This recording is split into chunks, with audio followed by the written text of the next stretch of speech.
Ladies and gentlemen, welcome back to the Die Hard MMA podcast. I'm your host, as always, Clint McLean. What is up, diehards? It's your boy Clint. I am back with a very special edition of the Die Hard MMA podcast. I have been promising a video edition of the show for a very long time, and guess what? It is finally here. I was gonna surprise you all and have a video edition ready to go for UFC 249. Unfortunately, the rug got pulled out from under us on that one and we lost it due to the corona situation going on. So what I've been doing, normally if you're new to the show, we do picks, predictions, breakdowns, odds, best bets. We are a betting podcast. We look to have a little bit of fun and put some money in your pocket. However, since we haven't had any action to bet on, it's been slim pickings for the last couple weeks. I've been telling stories that, let's be real, nobody really cares about. I have been talking about breaking news that I'm several days late to the party on, talking potential matchups with fighters, and it just has been less than the norm for this podcast. So what we're going to do is we're actually going to shake it up a little bit. We are going to have some fun. You've got front row, first class ticket seats to my brain. We are going to dive straight on into my top 10s. That's right, this week we are starting off with a banger. We are going to cover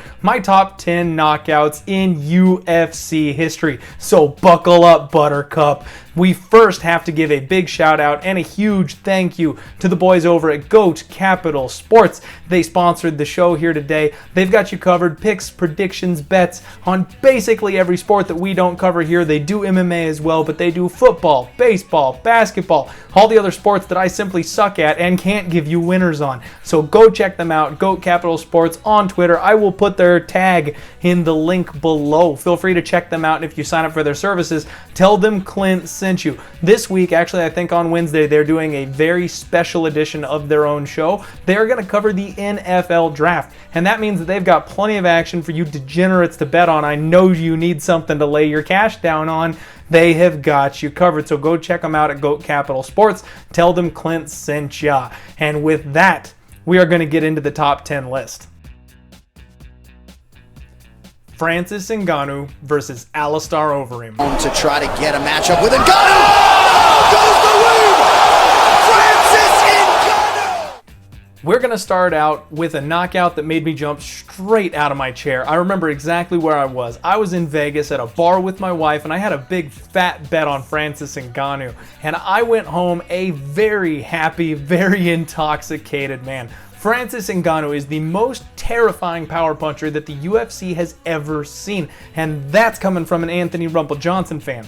This guy is on another planet when it comes to power, and I gotta wonder if his opponents get some kind of incentive bonus just to step into the cage with him. At this point, he was the hottest prospect in MMA at 10-1, and he was calling for that title shot. This was the moment when Frankie Murder put the world on notice that not only could he play with the big boys, but he could take them down in style.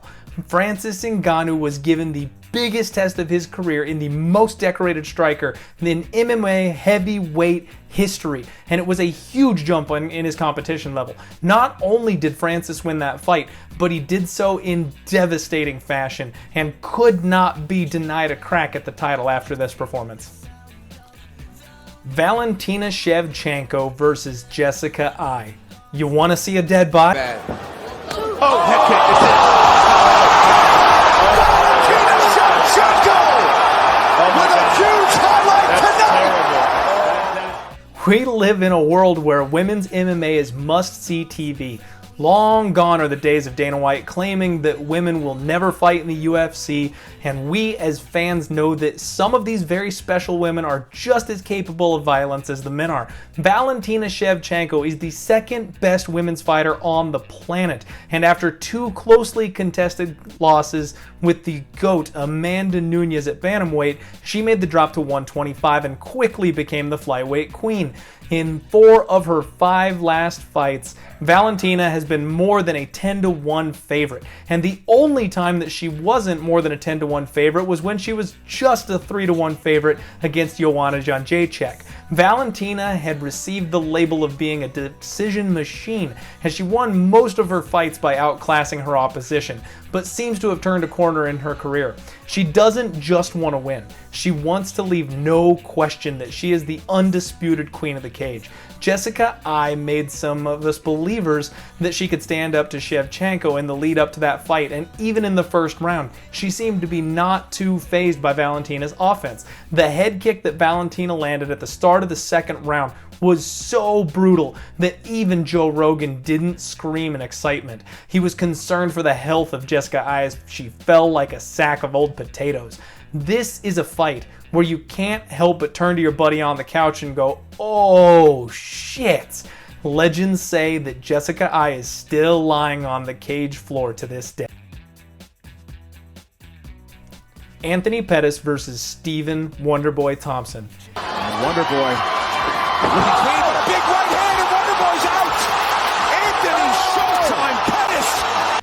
Anthony Showtime Pettis has been one of the most well-known fighters in the UFC. My own mom, who only knows Paige Van Zandt from Dancing with the Stars and Chopped, has seen the Showtime kick. After the UFC bought the WEC and all of its fighters made the transition over, the WEC boys had an uphill battle. Nobody thought they could compete with the UFC roster, and they would all end up cut or gatekeepers for the UFC fighters who were the best in the world, air quotes. In a delicious turn of fate, Ben Henderson and Anthony Pettis found themselves in a rematch at the top of the division for the UFC's lightweight title. After finishing Benson for a second time, Pettis' fame really took off. He was the first fighter to appear on the Wheaties box, and he took the sport of MMA to a new level. Since then, his fan-friendly style has gotten into some trouble.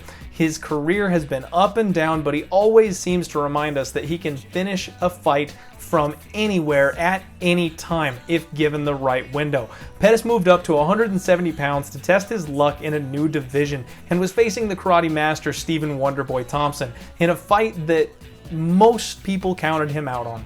Myself and the diehards had Anthony Pettis in our pockets as a 3-1 underdog, and when he closed the show at the end of the second round after being picked apart for 10 minutes with blood flowing freely from his face, I just couldn't believe it.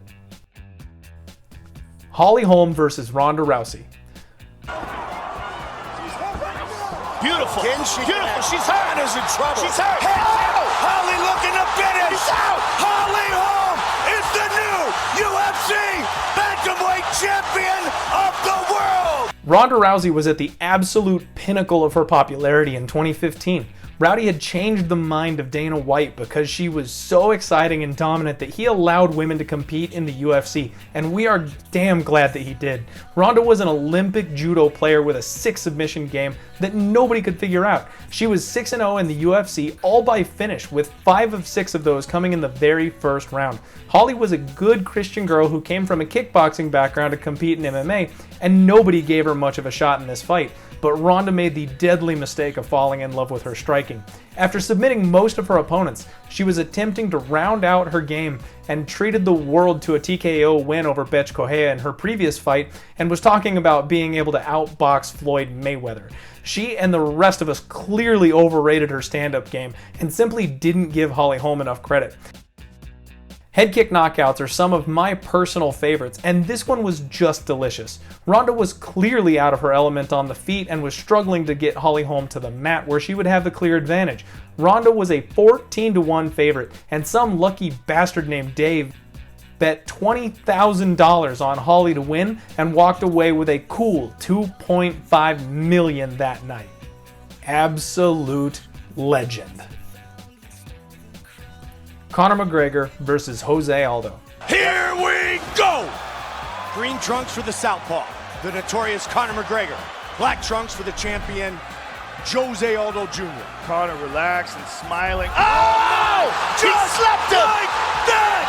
Conor McGregor is the new UFC featherweight champion of the world! What is a list of knockouts without Conor freaking McGregor? In 2015, Conor and Ronda were competing for the spotlight, and Conor was surging right when Ronda was fading. Conor was on an insane 14-fight win streak and was undefeated in the UFC. He had just destroyed Chad Mendes. Conor had set the bar for trash talk and mind games leading up to this fight, and he was facing the scariest featherweight champion in the sport's history. Jose Aldo had not lost for 9 years, and he was also undefeated in the UFC. He had ruled with an iron fist in the WEC and had not slowed down once the division moved over to the UFC. Aldo is another fighter who is very used to being a 9 or 10-1 favorite, but at just even money against McGregor.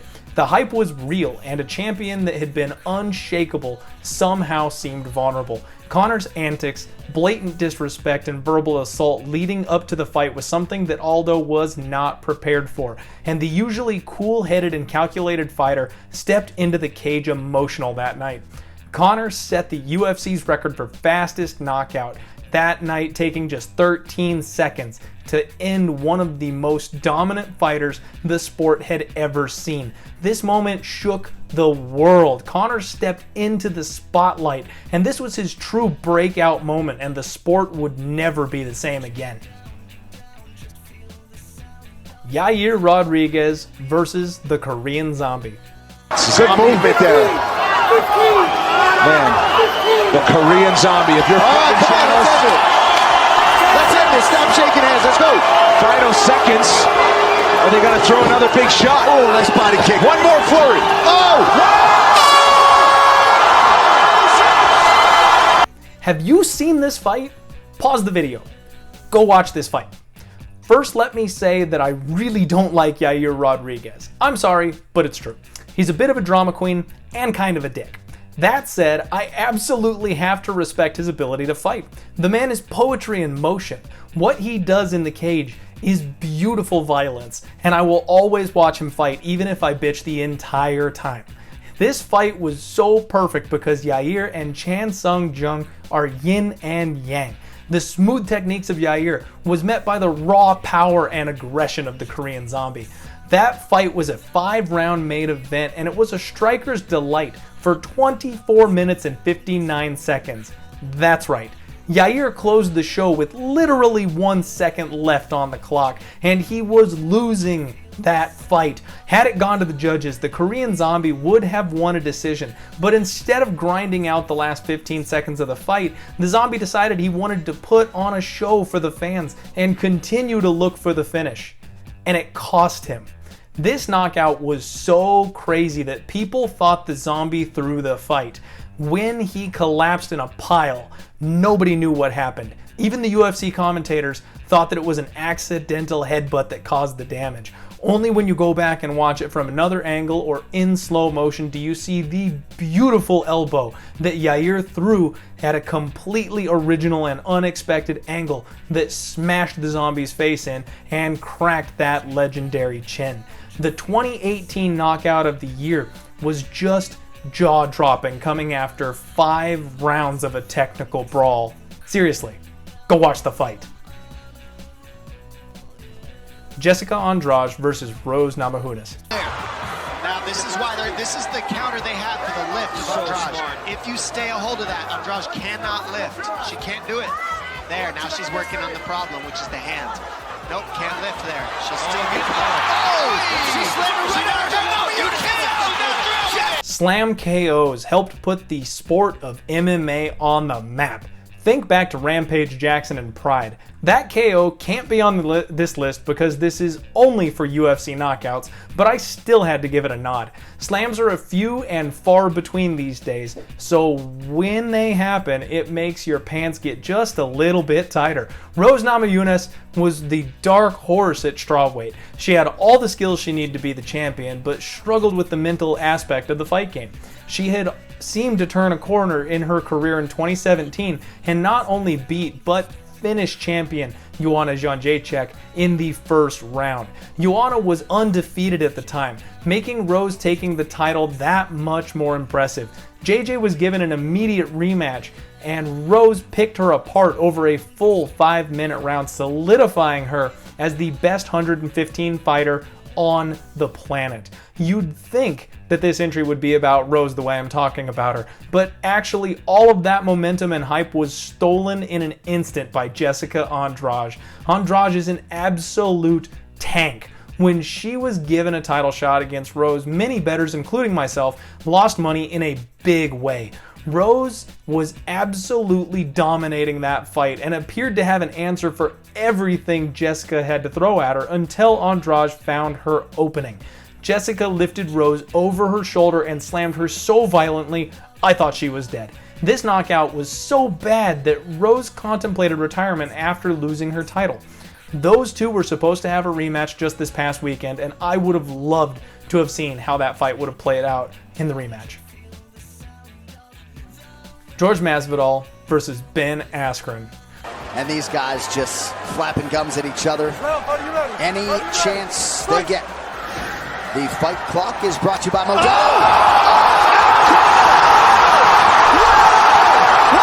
Oh, come on, you knew this one had to be on the list. Knockout of the year 2019, and maybe the knockout of the decade in most people's lists. George Masvidal's resurrection has been something crazy to watch. He went from being a low IQ, roughly 500 fighter in the UFC to a global sensation in just 1 year. He started making waves after he gave Leon Edwards the notorious 3-piece in a soda after knocking out UK prospect Darren Till stiff. When they matched him up with Ben Askren in a striker versus grappler match, I'll be completely honest, I thought Askren was going to maul and grind him for 15 straight minutes. Instead, Masvidal charged out of the gates and broke the record for fastest knockout in UFC history when he made Ben Askren go stiff. Harder than, well, there's a your mom joke in there somewhere. Flying knee KOs are just like slam KOs. There's something special, and when they happen, they absolutely steal the show. This knockout will be on every single list or highlight reel until the end of time. Edson Barboza versus Terry Etim. What do you want to do? Do you want to take a chance and risk getting knocked out? Oh my God! Wow! Edson Barboza is a human highlight reel himself. We could have made most of this list combined between Edson Barboza and Francis Ngannou.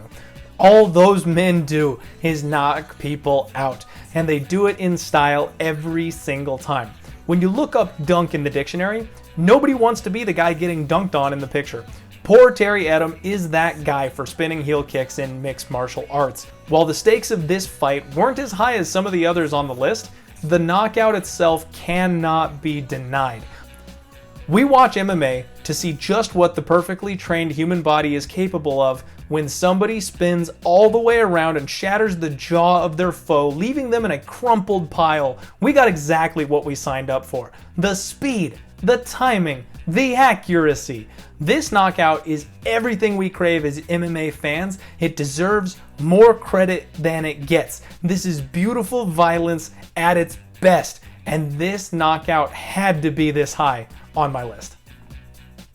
Now, before we get to our number one pick, I'd like to throw a couple of honorable mentions at you. By Anderson, like we said, second to none. Oh! He front kicked him in the face. Absolutely wrestling a finish. It is over. Brown found an avenue there for a couple of rights. Oh, now some hammer fists. Leads out. Brown is out. Nico the hybrid Price.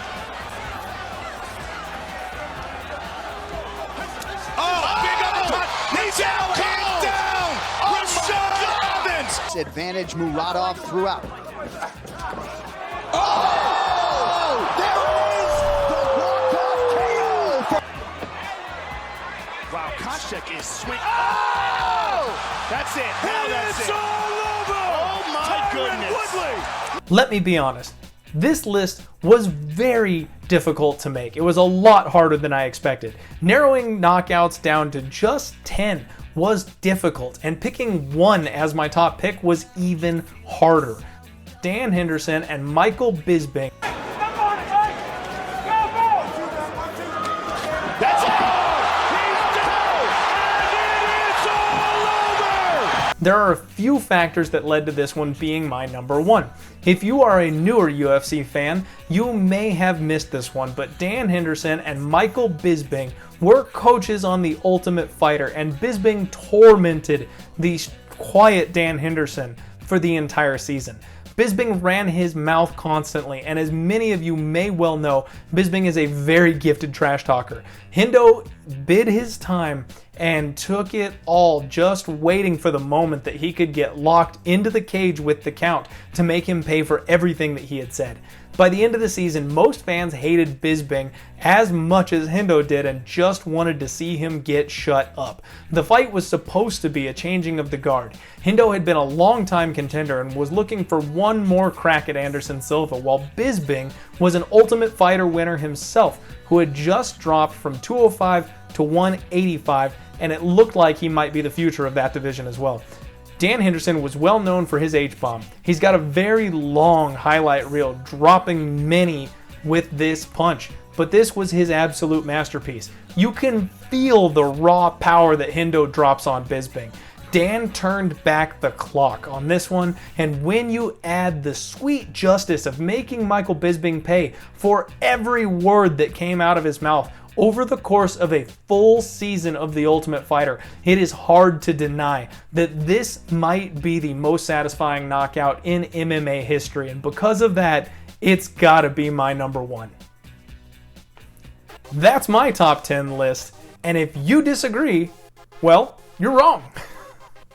Thank you all for tuning in to the Die Hard MMA podcast. That is my top 10 knockouts in UFC history. Now, I can already hear those fingers going in the chat. There are so many amazing knockouts in the UFC that I probably have missed a couple. So jump on in the comments down below. Let me know if I missed any. Let me know what your 10 top knockouts in UFC history are. Make sure you hit that like button. Make sure you poke that subscribe so you tune in for all the content coming forward. We will have some episodes coming out in the next couple weeks, and as soon as there's stuff to bet on, we will have you covered here at the Die Hard MMA podcast. Until next time, folks, let's roll.